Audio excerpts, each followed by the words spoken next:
I'm Jane, and today we are joined by Mats Urde. Indeed. Welcome, Mats. Thank you very much. So, Mats, you're a facilitator at the Lund University in Sweden. Yep. And you also are a coach of your team. Indeed. Can you tell us a little bit more about yourself, where you started from, and how you came to be where you are? Well, okay. So where I am right now is that I'm a university professor in Lund, Sweden. I work there, and about half my time is spent at university research, teaching, and then of course I have the passion for actually working with case-based teaching and learning. Right. The other half of my life is professionalized. I should add I have my own business doing brand strategy. Nice. Okay. Yep. And what do you teach? That is the brand strategy is What you're teaching? what I'm teaching. Right. And what you're doing as well, so it's Indeed. perfect. So it's a very nice fit. Yeah. Okay. So you've been involved with the John Molson International Case Competition for the past 8 to 9 years. Indeed.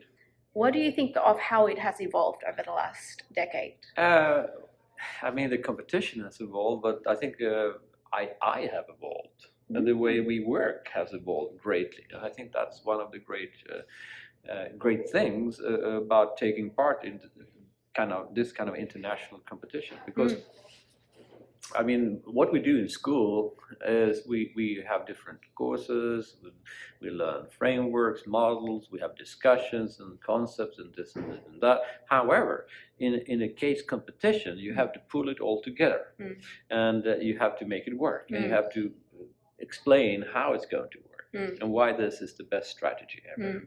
So that's a big change, and I think also you asked me about, why did I end up where I am, and I think going back about 15 years in my life, I was working with a professor at Harvard Business School, and we were writing an article together and so on, and then I was invited to listen to their teaching, and that, I think, got me to understand that, okay, from now on I do case-based teaching, and I've been pushing that. Nice. Okay. Excellent. So currently you have 4 students coming to represent your team. Yep. Yeah. I think what I really like about your approach is that you don't really push them too hard. You've prepared them for the competition, but once you're in the competition, you don't have a strict rule that they need to abide by. You sort of trust your team members. I mean, absolutely. To do their best. No, but for sure, I'm a keen sailor, and I think it is to be the skipper, the captain on a ship. It is very similar to be the coach, and then sometimes I laugh and I say, well, I'm the drill sergeant, and I am in a way, and a good drill sergeant, and that's to really understand what the drill sergeant is. I think the best way is to read the book On the Western Front, No News by Remika Remarque. That is the drill sergeant, and the drill sergeant, he or she will protect the team. You guys, you're going to survive this. We're going to fight. It's going to be tough, but you will survive, and that's what I would like to do. So yes, it's fantastic, and the recruiting of the students and to build them into a team, it's micro leadership. That's what it is. Nice. Yeah. How does that translate to 4 different students with 4 different talents and 4 different restrictions? Yeah, when I recruit to a team like this, of course there are different functions and roles needed. Like finance is one,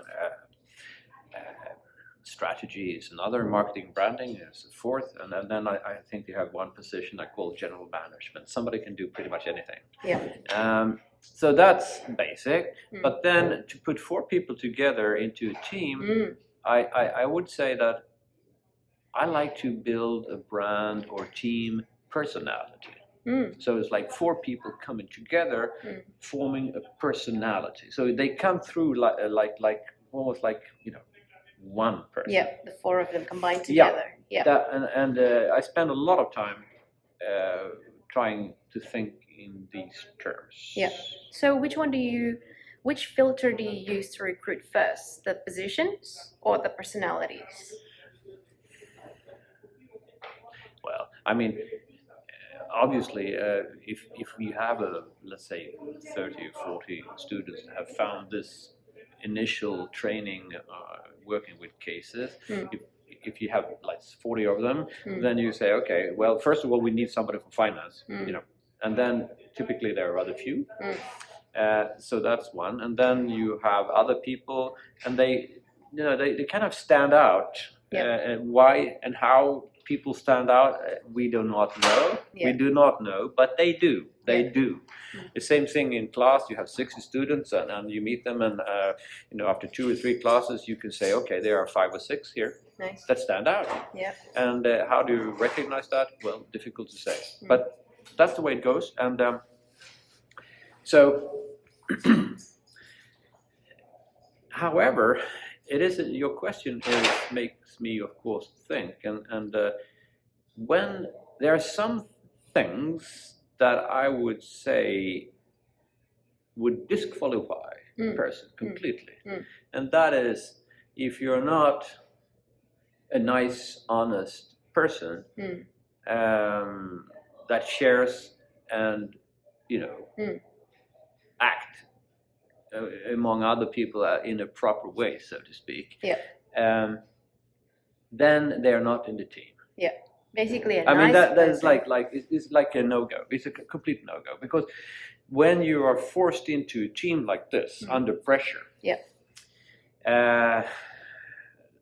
won't work. No, because that a small problem will grow into a big one. Soon, and that's we have tried to avoid. And I'm happy to say that I've coached maybe 9 years, and every single team have actually come home as friends. And that's wonderful. I'm very proud of that. That's good. Yeah. If there was one key thing that each of your students take away from the competition every single year, what would it be?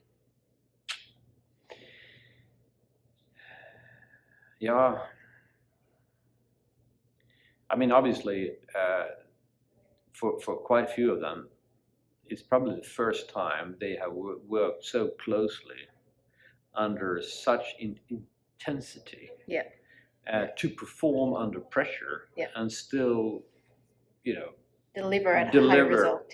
Deliver at a high result. And no, I think that's probably what they bring home. And in some cases, it's not rare. It happens quite often, I should say, that, if I may generalize, women in the team come home with a better self-confidence. Because we do tend to undersell ourselves. And the fact that you're put into this pressure, high pressure environment, time again having to prove yourself, but also come out at the other end, being able to present and keep yourself together, and it is. So I mean, in our team, we have 2 Amazons. Okay. And they're fantastic. But the first 2 cases we saw, they were the 2 stars. I mean, without them, we would have gone nowhere, right? So, and that builds confidence, because they can then afterward, in our debrief, which I spent a lot of time doing the debrief. That's a lot of time. What's a lot of time? That's like an hour and a half. An hour and a half. Yeah. Wow. Okay. So we just go through it, and we have a system to do that. But that self-confidence is probably what they come home and they say, okay, you saved the day. What you said and what you did here, without you, we would not have won. And that, I think, is great. Perfect. So a few days ago, you mentioned that you have 4 ponies. I mentioned I have 4 horses. 4 horses. That's a big difference. Okay, sorry, 4 horses. That's okay. Can you tell us a little bit more about them? Sure. Well, there was Icelandic horses and flock animals. They are big. No, not the big, but they're furry. You can think of them like a jeep. Okay. And they travel everywhere. It has nothing to do with those big, polished, fancy, beautiful horses with long legs. No. These are small, sturdy animals, not to be underestimated. I know. They are I super know, cool. I know how it feels to be small size. Yeah, okay. Not being Right, underestimated. okay. Yeah, all right. But you're not furry. Okay. But that's a they're wonderful creatures. And you like to go for a long day ride? No, or- no. I mean, we do once in a while. We go to Iceland. Yep. And then that's exciting because then we go out riding and you'll be maybe 10 people or something like that, or 10 people, and then we have 60 or 80 horses. And we travel through the landscape Nice. on Iceland, and that's adventure. How long does it go from start to finish? We do a week. Nice. Yeah. But at home, maybe three times a week. I mean, the horses are, at a place of their own. Yeah. You don't need to do much. I mean, they're never ever. They're in the stable one day a year, and that's New Year's Eve. Because there are Okay. fireworks, and they don't like that. Okay. So 3 times a week I go riding about. Yeah. And then an hour and a half, something like that. It's wonderful. Okay. Great. Mm-hmm. I usually like to ask academics these last two questions. Yeah, sure. The first question is, why do you do what you do? Yeah, I think it's. There is one side of me.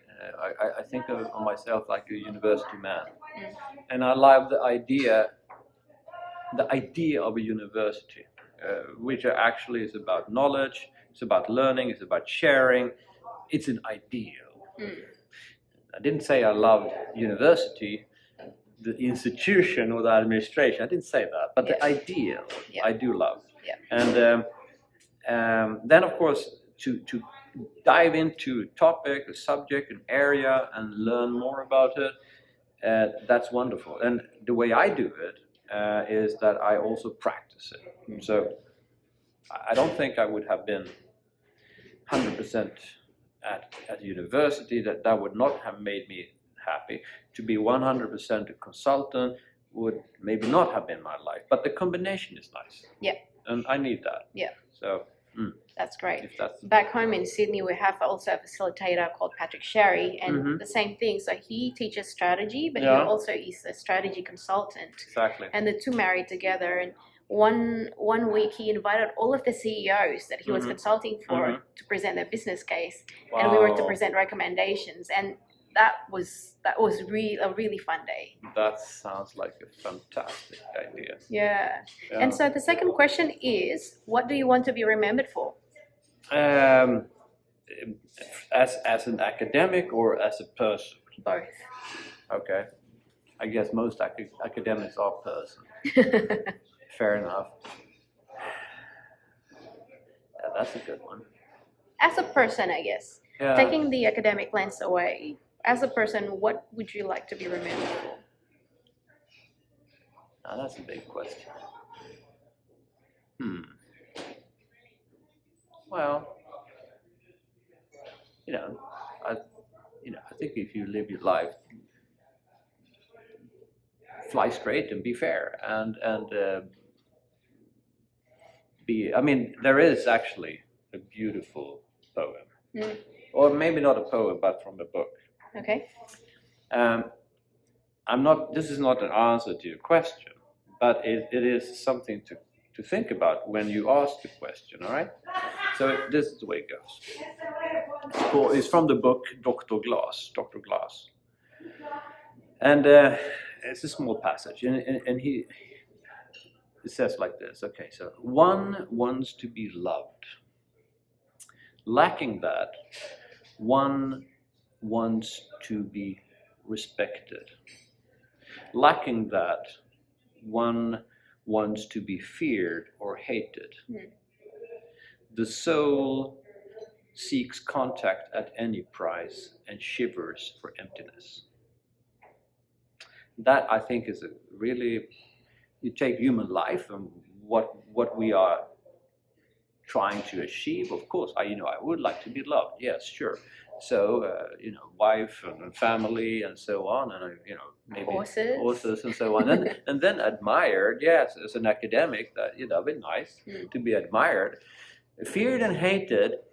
Well, that's like the third option.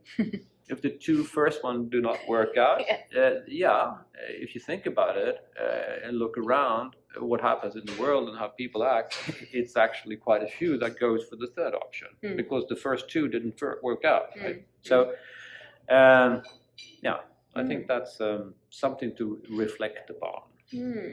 Excellent. All right. Well, Mats, it's been such a pleasure meeting you at the competition. Yeah. Thank you. Let's keep in touch. That would be great. Let's do so. Yeah. Thank you very much. So thank you so much for listening. If you like our conversation, please press the like button, share, and comment on the comment section below. Yeah. And don't forget to press the subscribe button so that the next video will go straight to your box. Cool. See you next time. Okay. See you. Bye-bye.